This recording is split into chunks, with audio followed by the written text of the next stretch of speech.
This right here is a great book.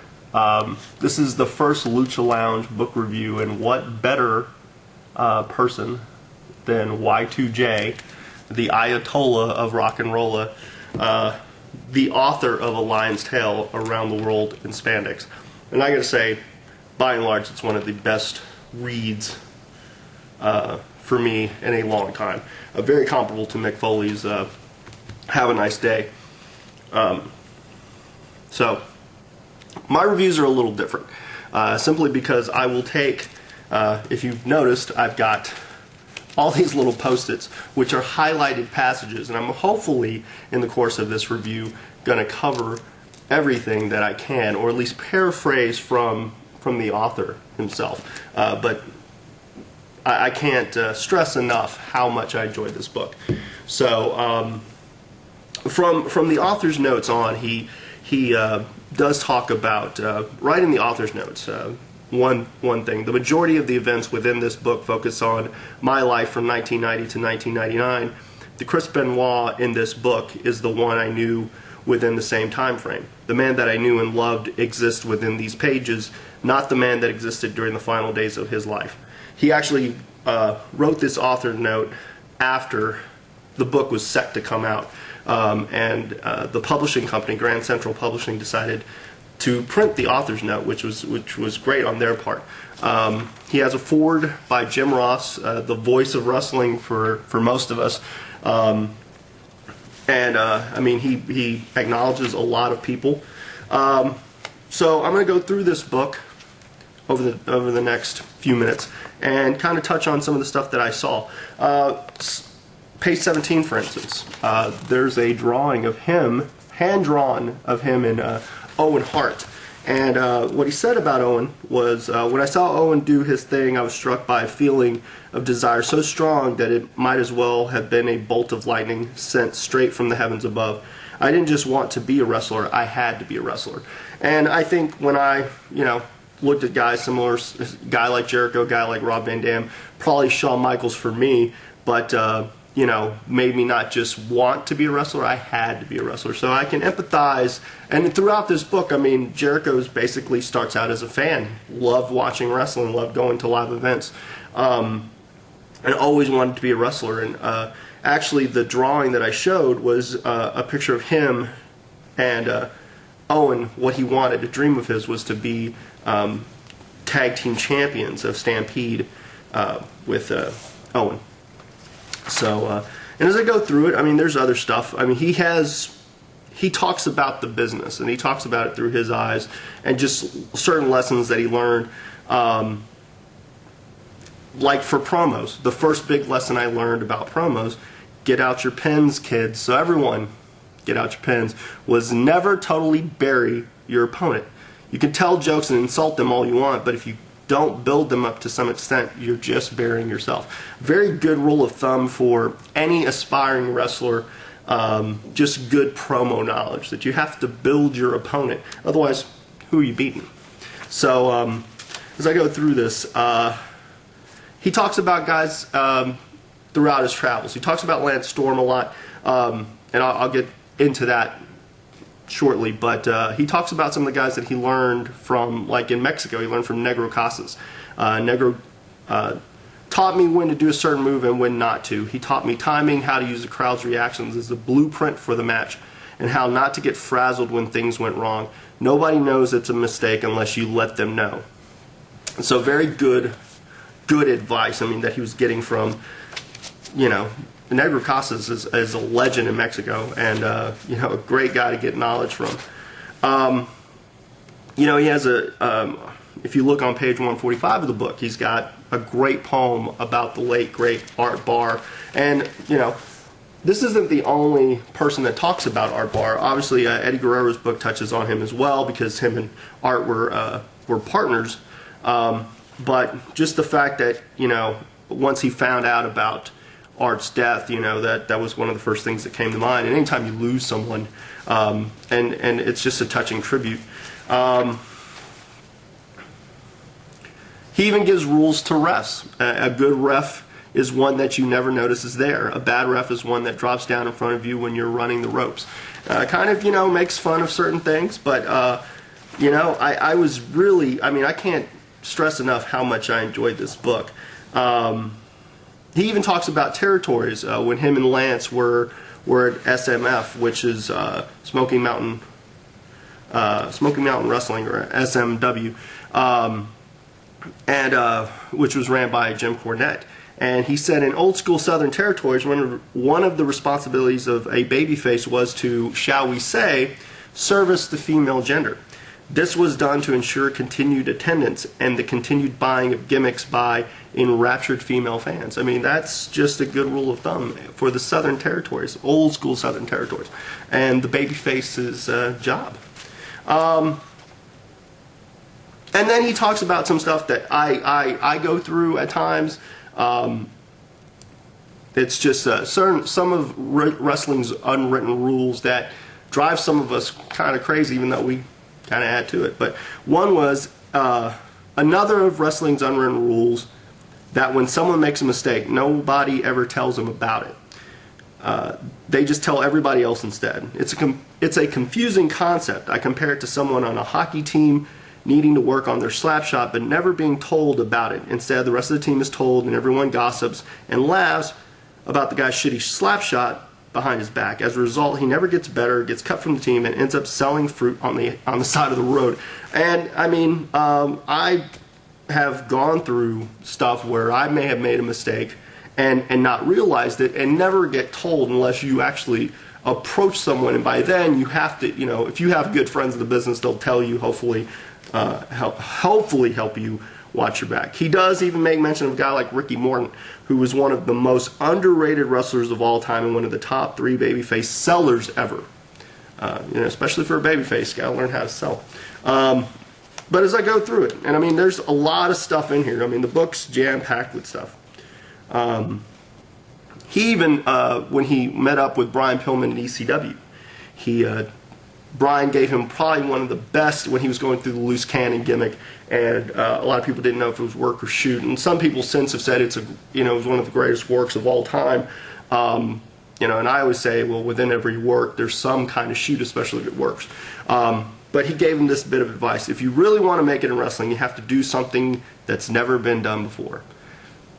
You know, like do the Lucha Lounge channel. That's just for me. But like I said, just jam-packed with stuff. He even refers to Benoit. Like I said, he touches on a lot of guys like Eddie, Benoit, Dean Malenko, Rey Mysterio. I mean, just Vampiro. The list of guys that Jericho touches on is just amazing. But one thing that kind of was indicative of Benoit, not just from a professional standpoint, but kind of as the model as far as wrestling goes. He was talking about a match that they did in New Japan when they were both in WCW, and after the match, Jericho couldn't find Benoit. He finally found him in the corner of a boiler room and asked what was wrong. I bumped off the spin kick. You didn't connect, and I never should have bumped. Nobody noticed. The match was killer. No, it was a rookie mistake, and I never should have done it. He was a perfectionist and decided that he had to purge himself by doing 500 hack squats right then and there. I'd thrown the errant kick, so I thought it was only fair to join him on his Opus Day routine and cleanse myself too. But he could only get to like 300. But Benoit, I guess, for every mistake would do about 500 hack squats. So just crazy stuff. Even stuff about like Muta. Muta had red light fever, which meant whenever the red light of the camera was on, he was an animal, just like me in Germany. He did all of his crowd-pleasing moves and had great matches every time, but whenever we worked in smaller towns where there was no TV cameras, he worked at half speed and did just enough to get by. He probably extended his career 10 years by pacing himself that way. When I asked him about it, Muta pointed to his head and said, "Wrestling is all up here. It isn't about moves and high spots. It's all about psychology and thinking." So, I mean, that's just stuff that, I mean, I've heard over and over again from some of the vets that I've ran into and some of the guys who are in the know, and you know, even Muta points it out. But you know, there's a lot of stuff. I mean, I couldn't touch on everything. The conspiracy victim, chapter 48, which documents his heel turn, which for me was really when I noticed Chris Jericho. I always thought he was a fantastic athlete. I mean, the lion salt was an amazing move, and I always saw Jericho as one of those guys. But it really wasn't until he started throwing a tantrum, started mispronouncing guys' names. You know, Dom Malenko, Roy Mysterio Jr., JoJo Dillon, Chris Benoit, Tooker B, you know, the more juvenile, the better. And it wasn't until that I really started to pay attention, where he just stood out above the rest. And I think really he was just going kind of on his own. He was doing his own thing. You know, he would even talk, he even mentioned something about when him and Chavito did the Pepe gimmick, where he beats Chavo pretty quickly, goes to destroy Pepe, and then out comes this bigger version of Jose. And he said, we didn't get anybody's permission to do the Jose angle, but nobody in the office said jack shit to us about it afterward. If I would have tried that same thing in Vince McMahon's company, he would have fired me on the spot. So he just talks about the differences between WCW and WWF that he could have seen.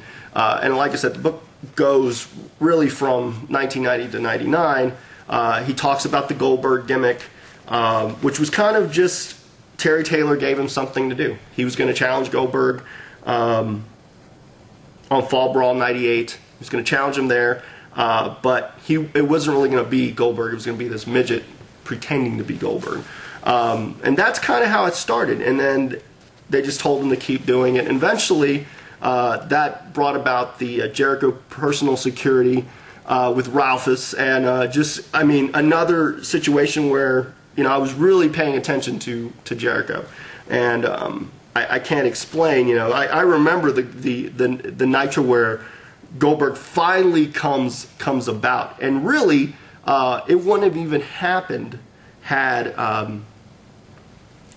Jericho not stood his ground to Eric Bischoff. He had even said, I've done some really strong work with this, Eric, even if it was just a throwaway.